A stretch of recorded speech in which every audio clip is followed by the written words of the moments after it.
Meus irmãos, a paz do Senhor Jesus, tudo bem? Estamos iniciando mais comentário de uma lição da Escola Bíblica Dominical. Hoje nós estamos comentando a lição de número 8. Lição de número 8, a lição que é voltada para os jovens, tá certo? Então, terceiro trimestre de 2024, lição da CPAD de jovens. O tema é Na Cova dos Leões, o exemplo de fé e coragem de Daniel para testemunho cristão em nossos dias. Então, é sobre esse tema que nós vamos falar, principalmente as consequências destruidoras do prazer carnal. Então, nós vamos falar da carnalidade. Amém? A paz do Senhor para todos. Me chamo Márcio Cruz, evangelista Márcio Cruz, aqui do campo de Pacajus, presidida pelo nobre pastor Eliakim Rodrigues de Souza. E queremos mandar um abraço para todos os irmãos, toda a juventude do campo de Pacajus, todos os irmãos que participam conosco. É muito importante nós participarmos dos comentários da lição da Escola Dominical, que vai nos dar um crescimento maior, um entendimento melhor da palavra de Deus. A nossa lição de hoje, ela tem como texto principal o que está escrito lá em Daniel capítulo 5, no versículo 26 ao 28, que diz assim: Nene, contou Deus o teu reino e acabou. Tekel, pesado foste na balança e foste achado em falta. Pérez ou Persi, dividido foi o teu reino e deu-se aos medos e persas. O resumo da lição vai nos dizer que o prazer carnal pode satisfazer momentaneamente, mas o seu fim é destruição. Você pode tentar de várias formas, mas o final é destruição. Então precisamos compreender isto. Qual é o objetivo da lição de hoje, a lição que estamos estudando? Primeiro, compreender como se deu o banquete de Belsazar e o símbolo do hedonismo. E também apresentar o relato do enigma na parede. E terceiro, aprender a respeito do cumprimento da sentença divina sobre o rei. Então nós vamos entender isso. Nós precisamos compreender, né, e os professores precisam frisar isso para os alunos, existem algumas palavras-chave e os seus significados. Eu quero destacar isso para que o aluno, para que o professor, para você que vai participar, tenha entendimento à medida que a gente for falando sobre as palavras. Primeira delas, a palavra é hedonismo. Hedonismo, a busca desenfreada e egoísta pelo prazer. Então, hedonismo é justamente a busca desenfreada do egoísmo, né, pelo prazer. Banquete, um festim ou refeição extravagante. Prazeres carnais, satisfação dos desejos físicos, muitas vezes sem moderação e em detrimento de valores morais e espirituais. Então, prazeres carnais, satisfação de desejos físicos, muitas vezes sem moderação e em detrimento de valores de valores morais e espirituais. Profanação, ato de desrespeito ou tornar impuro algo sagrado. Então, ato de desrespeito é a profanação ou tornar impuro algo sagrado. Então, assim, cada religião tem seus objetos sagrados, suas atividades sagradas. E na hora que você desrespeita isto é profanação. Consequências é o resultado ou efeito que ocorre devido a ações específicas. Então, tudo que você plantar, você colherá. Então, para toda ação existe uma reação em proporção igual e sentido contrário, mesma força. Então, a gente precisa entender isto aqui para compreender o que vai ser apresentado. A leitura do texto bíblico, o texto bíblico para a base da nossa lição hoje, está em Daniel capítulo 5, do versículo 1 ao 6 e o versículo 25 ao 31. Nos diz o texto sagrado: o rei Belsazar deu um grande banquete a 1000 dos grandes e bebeu vinho na presença dos 1000.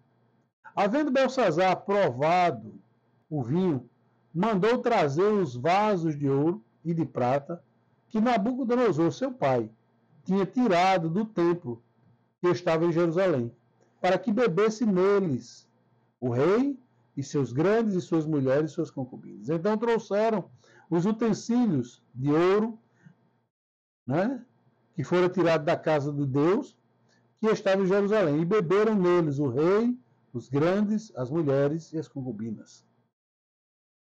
Beberam vinho e deram louvores aos deuses de ouro, de prata, de bronze, de ferro, de madeira e de pedra. Na mesma hora apareceu uns dedos de mão de homem e escrevia defronte do castiçal na estucada parede do palácio real. Escrevia, e o rei via a parte da mão que estava escrevendo. Então se mudou o semblante do rei, e os seus pensamentos se turbaram. As juntas dos seus lombos se relaxaram, e os seus joelhos bateram um no outro. Versículo 25. Esta, pois, é a escritura que escreveu. Mene, mene, tekel, parsi. Esta é a interpretação daquilo. Mene, mene, contou Deus o teu reino e acabou. Tekel, pesado foste na balança e foste achado em falta. Pérez, ou Persi, dividido foi o teu reino e deu-se aos medos e aos persas. Então mandou Belsazar que vestisse Daniel de púrpura e que lhe pusessem uma cadeia de ouro no pescoço e proclamasse a respeito dele que havia de ser o terceiro do governo no reino.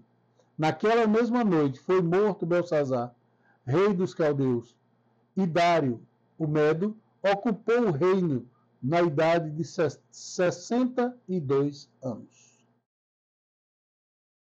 Precisamos entender a questão histórica aqui para a gente poder compreender algumas coisas, né? Primeiro, nós precisamos entender que após a morte de Nabucodonosor II, seu filho Élvio Maradoc assumiu o trono da Babilônia por um curto período. Está lá em Jeremias, capítulo 52, versículo 31 e 34. No entanto, ele foi assassinado por seu cunhado, Neriglazar, que então assumiu o controle do reino. Após o reinado de Neriglazar no trono, passou para o seu filho Labashim Marduk, que governou por apenas 9 meses antes de ser assassinado. Com a sua morte, Nabonido, genro de Nabucodonosor, passou a reinar na Babilônia, fazendo seu filho Belsazar como regente. Este é o rei mencionado no capítulo 5 do livro de Daniel, responsável por organizar um banquete extravagante e depravado para 1000 dos seus nobres. Nesta lição estudaremos sobre este episódio que realça os perigos da busca pelo prazer e as consequências da indiferença com as coisas santas de Deus. Cuidado com a falta de reverência com as coisas santas. O primeiro ponto da lição vai falar sobre banquete de Belsazar e o hedonismo. Uma festa carnal e irresponsável. No decorrer da festa carnal, o rei, embriagado, ordenou que fosse trazidos vasos de ouro, de prata, saqueados do templo de Jerusalém pelo rei Nabucodonosor. De forma irresponsável, Belsazar e seus convidados profanaram estes vasos sagrados ao utilizá-los para beber o vinho e render culto aos seus ídolos. Nessa ocasião, quando Nabonido encontrava-se ausente da Babilônia, Belsazar promovia seu festejo com mulheres, amigos, satisfazendo as suas paixões, mesmo que diante de uma conturbada situação para o Império Babilônico. Na ocasião, os medo-persas preparavam a invasão da cidade, mas mesmo assim, segundo os historiadores, a festa teria sido realizada como forma de demonstração de confiança perante os exércitos de Ciro. Imagine a imprudência de uma pessoa como essa, que é colocada e age irresponsavelmente. Quantos jovens se confiam na sua força, na sua habilidade, na sua beleza, mas deixa eu dizer, jovem, sua inteligência acaba, sua beleza se acaba, viu? O único que fica é a graça de Deus na vida da gente. Por isso a gente tem que buscar primeiro o reino de Deus e a sua justiça, para que as demais coisas nos sejam acrescentadas. O segundo ponto da lição vai falar sobre a festa profana. Como muitos, Belsazar deixou-se levar pelos desejos e pela imprudência. Seu festim degenerado, regado com toda luxúria, bebida, muita comida, acabou por profanar os utensílios sagrados de Israel. Tendo crescido no palácio, Belsazar, com certeza, ele tinha consciência do que estava fazendo. Possivelmente, sabia da humilhante experiência que Nabucodonosor teve quando foi comer com os animais. Porém, assim, resolveu deliberadamente cometer um ato de sacrilégio, demonstrando falta de reverência e desafio direto às leis divinas. Quantos agem dessa forma loucamente contra o próprio Deus? O perigo do hedonismo. Bom, o banquete extravagante de Belsazar simboliza a busca pelo prazer carnal e a indiferença espiritual na sociedade atual, imersa em uma cultura orientada pelo prazer hedonista. O hedonismo é uma doutrina e, ao mesmo tempo, uma forma de viver que coloca o prazer em primeiro lugar, como sendo o objetivo da vida. Os hedonistas defendem que a coisa mais importante na vida é a conquista do prazer, é a fuga do sofrimento. De sorte que a primeira pergunta que fazem não é isto é correto, e sim, trará prazer? Hoje vemos muitas manifestações onde o prazer imediato é buscado por satisfação pessoal, superam considerações morais e espirituais. Isso se reflete em comportamentos libertinos, na sexualidade, no uso da droga, na exploração de outros para uso pessoal. É uma mentalidade de gratificação instantânea. Vivemos em uma época de excessos, na qual as pessoas têm acesso sem precedentes a estímulos de alta recompensa ou alta dopamina. Drogas, bebidas, notícias, jogos, compras, sexo, redes sociais e etc. O desafio humano atual é a escassez. Com o excesso, pesquisas têm demonstrado que o excesso de prazer está deixando as pessoas infelizes. O exagero de estímulos leva a comportamentos viciantes, compulsivos. A Escritura nos oferece várias advertências em relação a esses tipos de comportamento. Eclesiastes 2, 10 e 11. O rei Salomão, que buscou prazeres mundanos em sua busca pela sabedoria, concluiu que tudo é vaidade. Gálatas 5, versículo 19 e 21. O apóstolo Paulo adverte contra as obras da carne, que inclui entre as obras da carne orgias e bebedices. Pare para pensar. Vale a pena se satisfazer em algo que conduzirá cedo ou tarde ao sofrimento? Vale a pena? Precisamos pensar nesse ponto importante. O hedonismo é uma doutrina e, ao mesmo tempo, uma forma de viver que coloca o prazer como principal objetivo de vida. Você imagine que situação nós temos. Então, essas luxúrias, essas coisas, trouxeram a destruição. O enigma na parede. Ora, o enigma que é apresentado na parede tem um propósito para o nosso conhecimento. Você precisa entender algo interessante aqui, que um dos escritores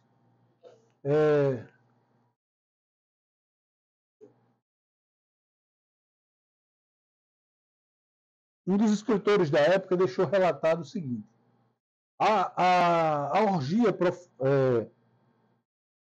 orgia profana de Beltesazar, como a gente encontra lá no capítulo 5, versículo 1 e 4, além de toda a herança real do grande Nabucodonosor, seu avô, Beltesazar tornou-se conhecido por causa da devassidão e crueldade. Um historiador chamado Xenofonte, ele conta a história que um dos nobres de Beltesazar venceu o rei em uma caçada. Por esse motivo, Beltesazar mandou matar o nobre na mesma hora. Mais tarde, em uma festa, um dos convidados foi elogiado por uma das mulheres. O rei ordenou que o convidado fosse mutilado para eliminar qualquer possibilidade de ser elogiado novamente.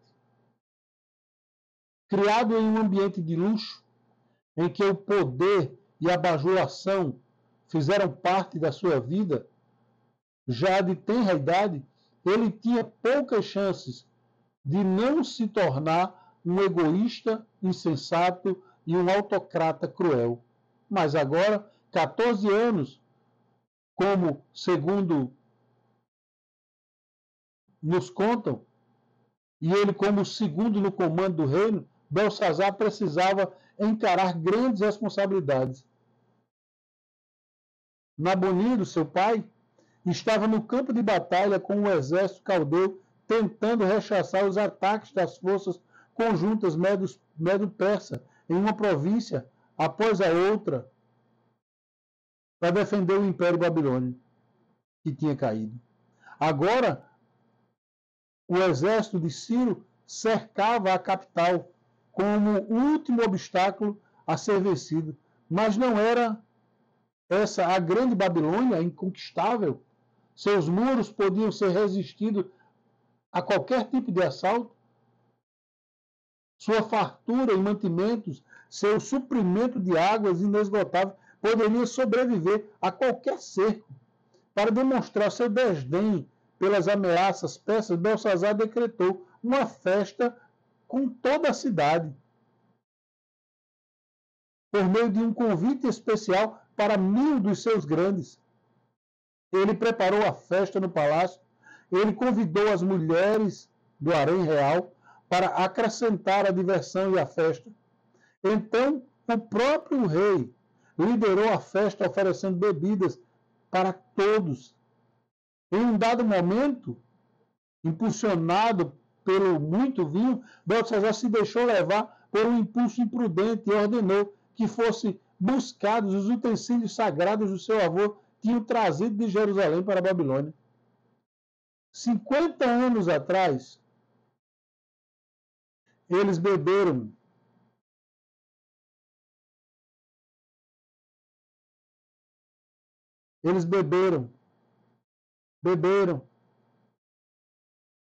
nas taças que não deveriam.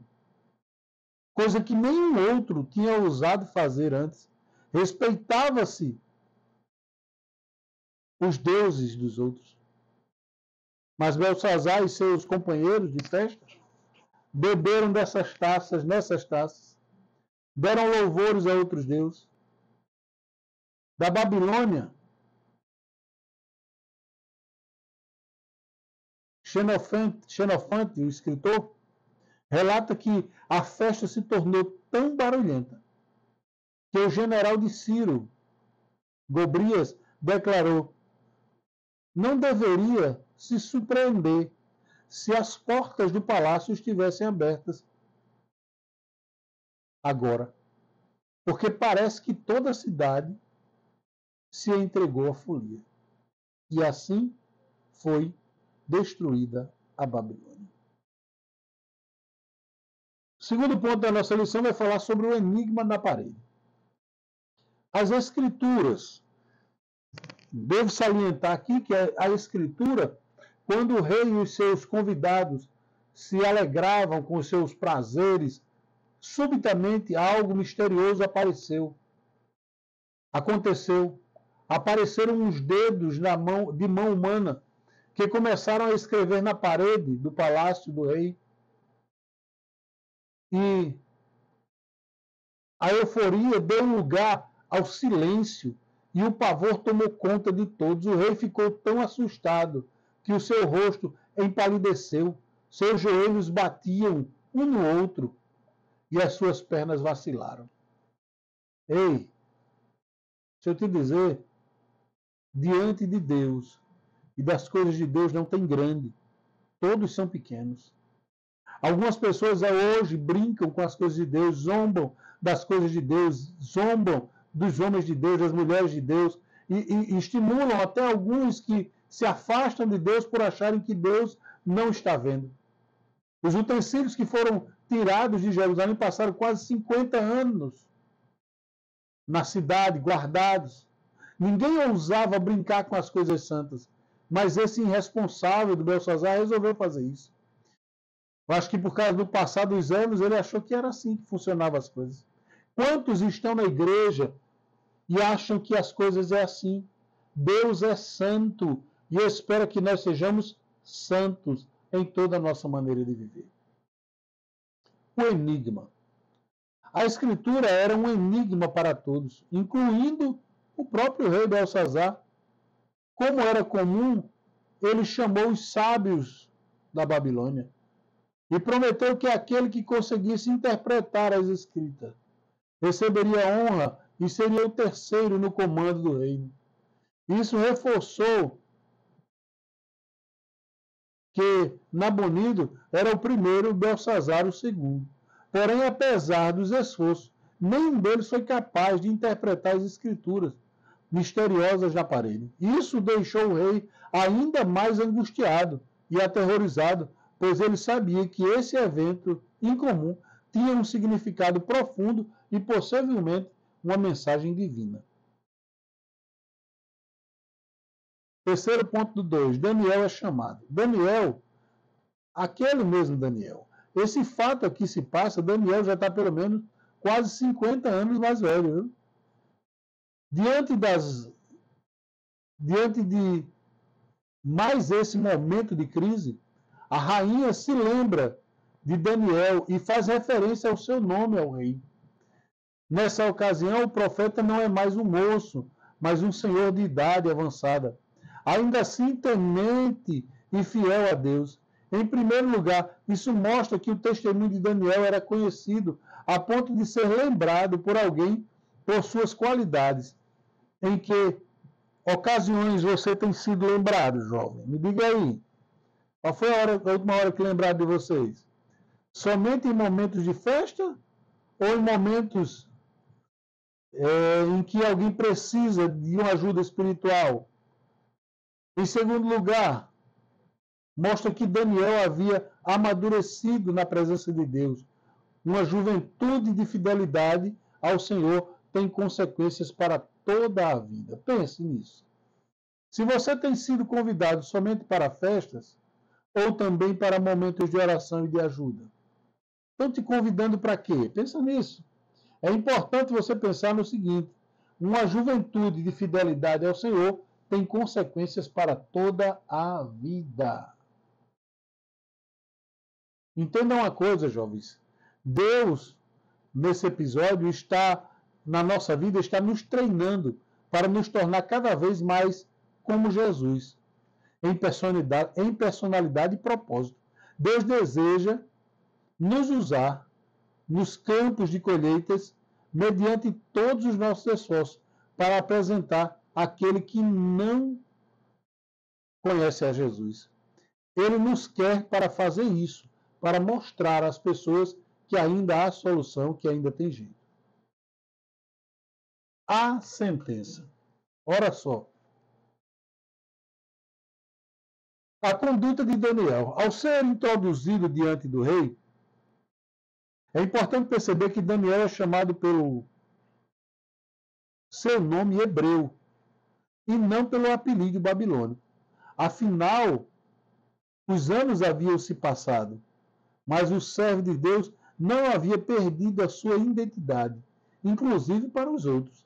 Nessa ocasião, novamente, aprendemos com a conduta de Daniel que ele fez questão de deixar claro ao rei que poderia ficar com seus presentes. Era uma forma de dizer que a sua presença ali e a sua interpretação dos sonhos não se devia a qualquer benefício material que pudesse receber. Em dias em que os falsos profetas necessitam e vivem de benefícios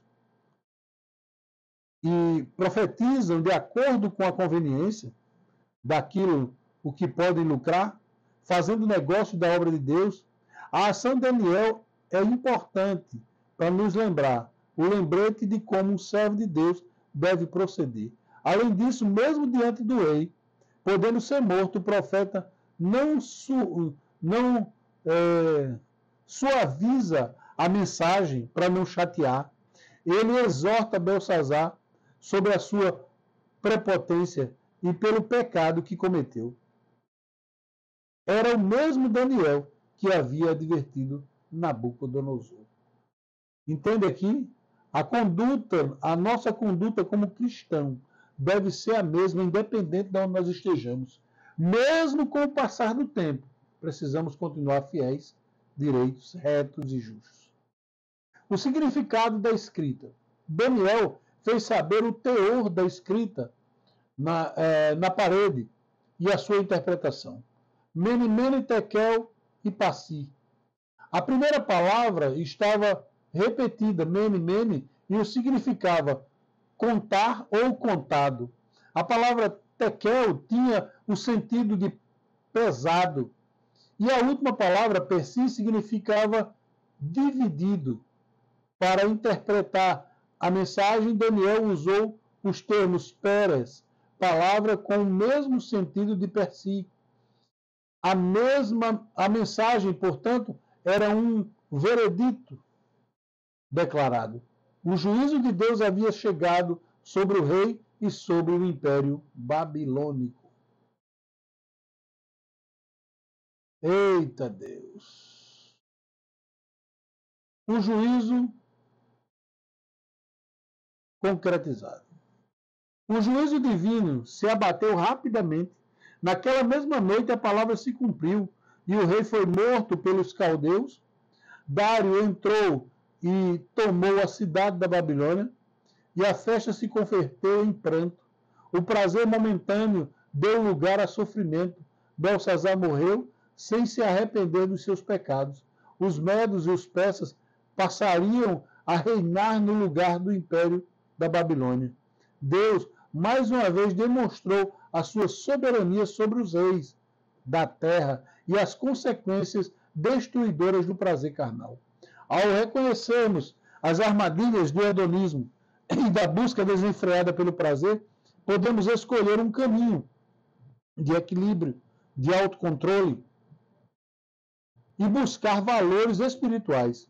Em Gênesis, no capítulo 5, versículo 22 e 23, Paulo destaca o fruto do Espírito, que inclui o autocontrole, e é importante para viver de acordo com esses princípios, para evitar a destruição espiritual. Pense o seguinte: tudo que o homem planta, ele colherá. Portanto, um ponto importante é, ao reconhecermos as armadilhas do hedonismo e da busca desenfreada por prazer, podemos escolher um caminho equilibrado, o autocontrole e a busca pelos valores espirituais. Concluímos dizendo que, em resumo, a história de Beltesazar, Daniel, no capítulo 5, serve como um lembrete de que todo hedonismo desenfreado e a indiferença espiritual podem levar às consequências destruidoras. O deleite e a satisfação do cristão não estão nas coisas materiais deste mundo, mas em Deus, em Cristo, temos vida abundante. Aleluia. Jovens, digo para vocês, entendam, o pecado, por mais saboroso, né, apaixonante que sejam, mas é pecado e vai levar à destruição. As consequências do pecado o destroem. Então, não pequem. Se esforcem, evitem, porque essas consequências do prazer carnal é destruidor. Eu quero orar por você. Que a graça de Deus, que o amor de Jesus Cristo esteja sobre a sua vida. Que o Senhor te proteja e te guarde. E que você seja blindado pelo Espírito Santo para não cair nas tentações. Porque o pecado vai levar às consequências. E as consequências, elas são destruidoras. Que Deus tenha misericórdia de nós, em nome de Jesus. Amém.